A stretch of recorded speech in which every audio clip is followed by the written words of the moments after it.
श्री शिवाय नमस्तुभ्यम। हर हर महादेव। आप सबको पता है कि 8 अप्रैल 2024 सोमवार को सोमवती अमावस्या है। ये वो अमावस्या है जो नवरात्रा के ठीक पहले पड़ रही है। इस दिन आपको पूज्य पंडित प्रदीप जी मिश्रा द्वारा बताया गया 1 कटोरी चावल वाला उपाय जरूर करना चाहिए। ये उपाय हर किसी दिन नहीं किया जाता, सिर्फ नवरात्रि के ठीक पहले पड़ने वाली अमावस्या के दिन ही किया जाता है। और बहुत सारे लोगों ने इस उपाय को किया भी है और उनको इस उपाय का फल भी जरूर मिला है। अगर आप लोग भी इस उपाय को इस अमावस्या के दिन यानी कि चैत्र नवरात्रा के ठीक पहली पड़ने वाली अमावस्या के दिन अगर करना चाहते हैं तो आप पहले इस उपाय को समझ लेना, सुन लेना, उसके बाद आप इस उपाय को करना, आपको इसका फल जरूर मिलेगा।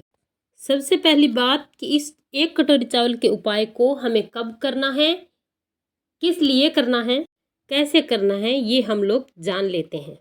यदि आपके घर में अगर आपको ऐसा लगता है कि बहुत ज़्यादा दुख और परेशानियां आ रही है, अब वो परेशानी किसी भी चीज़ से जुड़ी हो सकती है, धन से संबंधित जुड़ी हुई हो सकती है, रोगों से जुड़ी हुई हो सकती है, आपके व्यापार कारोबार नौकरी से जुड़ी हो सकती है। अगर आपको ऐसा लगता है कि ये समस्या किस वजह से आ रही है, हमने बहुत सारे उपाय कर लिए, बहुत सारे उपाय करके देख लिए, कोई फल नहीं मिला, बहुत सारे व्रत कर लिए, आपके दुख और परेशानी दूर हो ही नहीं रही है, तो आपके लिए ये सोमवती अमावस्या है जो चैत्र नवरात्रे के ठीक पहले पड़ रही है।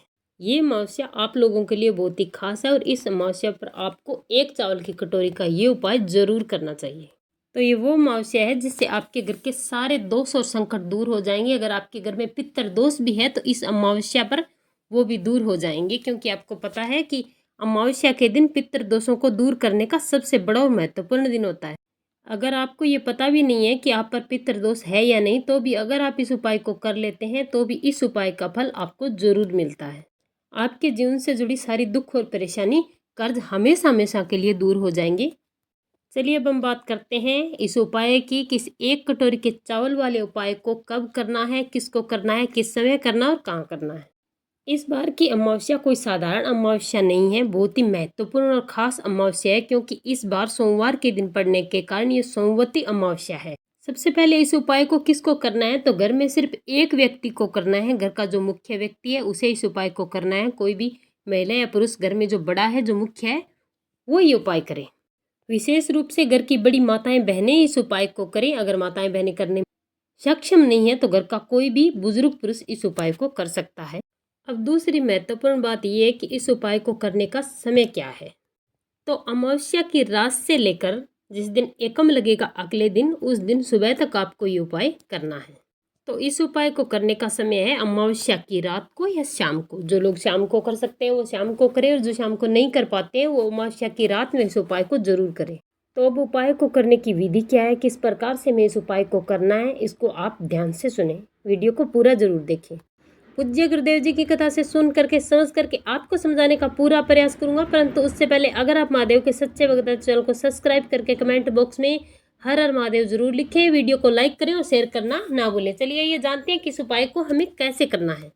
तो सबसे पहले आपको इस उपाय को करने से पहले शुद्धता का विशेष ध्यान रखना है, और इस उपाय को करने की तैयारी आपको शाम को प्रदोष काल से पहले ही कर देनी है। तो सबसे पहले आपको अमावस्या के दिन 1 खाली कटोरी लेनी है। क्या लेना है? 1 खाली कटोरी लेनी है आपको। और इसके बाद आपको इस कटोरी में चावल भर लेना है। चावल कहाँ से भरना है? तो आपको अपने घर की रसोई घर में से ही चावल भरना है। और ये नहीं देखना है कि चावल कौन सा टूटा है कौन सा साबुत है, क्योंकि इतने चावल में आप टूटे चावल अलग नहीं कर पाओगे। तो आप जैसे भी चावल है उन चावल से आप इस कटोरी को भर लें। इस बात का विशेष ध्यान रखना कि कटोरी को आपको खाली नहीं रखना है, पूरा चावल से आपको भर लेना है। अगर आपके घर में पूजा वाले चावल है तो बहुत अच्छी बात है, नहीं तो आपके घर में जो भी उपलब्ध है उन चावल से इस कटोरी को पूरा भर लें। 1 कटोरी चावल लेने के बाद आपको लेना है 1 टुकड़ा कपूर का। आपको जो भी कपूर मिलता है वो कपूर आप ले लें। अगर गोलियां मिलती है तो आप कम से कम 4-5 गोली कपूर जरूर लें। अब इस कपूर के टुकड़े को आप जो आपने चावल की कटोरी भरी है उस चावल की कटोरी के ठीक ऊपर रख देना है। अब इस उपाय को आप रात्रि 12 बजे, अमावस्या की रात 12 बजे से पहले शुरू कर देना है। रात्रि के 12 बजे के बाद आपको ये उपाय नहीं करना है। अब इस कपूर और चावल रखी हुई कटोरी को लेकर आपको चले आना अपने घर के मुख्य द्वार पर। जिनका अपना घर का है उनका तो एक मुख्य द्वार होता है, लेकिन जो किराए पर रहते हैं उनके घर का जो मुख्य द्वार होता है, बाहर का मेन गेट, आपको वहाँ चले जाना है। अब इस चावल की कटोरी को आपको अपने घर के मुख्य द्वार के दोनों साइड में से किसी भी एक साइड में आपको रख देना है। आप इस चावल की कटोरी को अपने घर की मुख्य दरवाजे के जो बाहर जो दीवार होती है वहाँ पर भी रख सकते हैं, मेन गेट की जो दीवार है वहाँ पर, क्योंकि इस बात का विशेष ध्यान रखिए कि आप इस कटोरी को कोई भी छू ना पाए। इस कटोरी को आपको सुरक्षित रखना है, इस बात का विशेष ध्यान रखें, क्योंकि ये कटोरी आपके घर के मुख्य द्वार पर अमावस्या की रात पूरी रात पड़ी रहेगी। पूरी रात इसको रखे रहने देना है। आप हाथ जोड़कर भगवान से प्रार्थना करके इस कटोरी को रख के आप अपने घर चले आएं। परंतु ध्यान रखें, इस कटोरी को आपको अपने घर की थोड़ी बाहर की साइड में रखना है। पूरी रात कटोरी यहाँ रखने के बाद आपको अगले दिन नवरात्रि शुरू होती है, जिस दिन एकम लगती है उस दिन आपको सुबह जल्दी उठना है। आप सुबह 5, 6, 7 बजे तक उठ जाएं। आप 12 बजे तक इस उपाय को कर सकते हैं, लेकिन सर्वोत्तम वही रहेगा कि आप सुबह सुबह जल्दी उठें। उठ करके आपको स्नान करके शुद्ध वस्त्र पहन लेने हैं। स्नान करने के बाद आपको इस उपाय को पूरा करने के लिए अपने घर से एक माचिस लेनी है। इस माचिस को लेकर आपको चले आना है अपने घर के मुख्य द्वार पर, जहाँ पर आपने इस चावल और कपूर की कटोरी को रखा है उस कटोरी के पास चले आए और यहाँ आकर सबसे पहले आपको माचिस जलानी है और आपने जो चावल की कटोरी पर कपूर रखा है उस कपूर को आपको इस माचिस से जला देना है। सबसे पहले आपको यही करना है, माचिस निकालनी है, माचिस जलाएं और जला करके इस कपूर के टुकड़े या गोली को आप जला दें। इसे जलाने के बाद कपूर जलने लगा और जब तक कपूर जलता रहेगा इस चावल की कटोरी में आग जलती रहेगी, आपको इसके पास ही खड़ा रहना है, जाना कहीं नहीं है। जैसे ये कपूर जलकर शांत हो जाता है तो शांत होने के बाद आपको इस कटोरी को अपने हाथ में उठा लेना है। उससे पहले आपको इस कटोरी को टच भी नहीं करना है जब तक आग शांत ना हो जाए। चावल की कटोरी को उठाने के बाद आपको चले जाना है किसी भी वृक्ष के नीचे, ऐसे वृक्ष के नीचे जिस वृक्ष पर पक्षी आते हो दाना चुगने के लिए, वहाँ पर आप चले जाएं। तो आप बेलपत्री, पीपल या बरगद के तीनों में से किसी भी एक पेड़ के नीचे जहाँ पर पक्षी आते हैं उसके नीचे चले जाएं।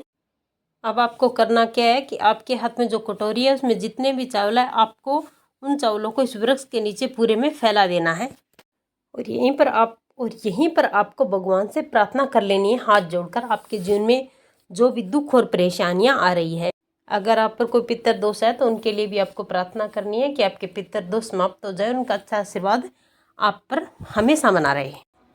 बस इतना सा उपाय आपको करना है। जो माताएं बहनें शाम को इस उपाय को शुरू करती हैं सुबह भी उन्हीं को उपाय करना है। ऐसा नहीं करना है कि शाम ने किसी ने उपाय किया और सुबह किसी और ने इस उपाय को किया। दोनों से में एक ही व्यक्ति को ये उपाय करना है, अलग अलग व्यक्ति ये उपाय नहीं करेंगे। पूज्य गुरु जी कहते हैं कि सोमवती अमावस्या के दिन जो भी व्यक्ति एक कटोरी चावल और कपूर वाला उपाय कर लेता है, महादेव उसके जीवन में कभी भी कोई संकट और समस्या नहीं आने देते। उसके जीवन में धन की समस्या कभी नहीं आती। माता लक्ष्मी का स्थायी निवास होता है, पितर दोष समाप्त होता है। पितर दोष समाप्त होते हैं तो बहुत सारी खुशियाँ अपने घर में आती है।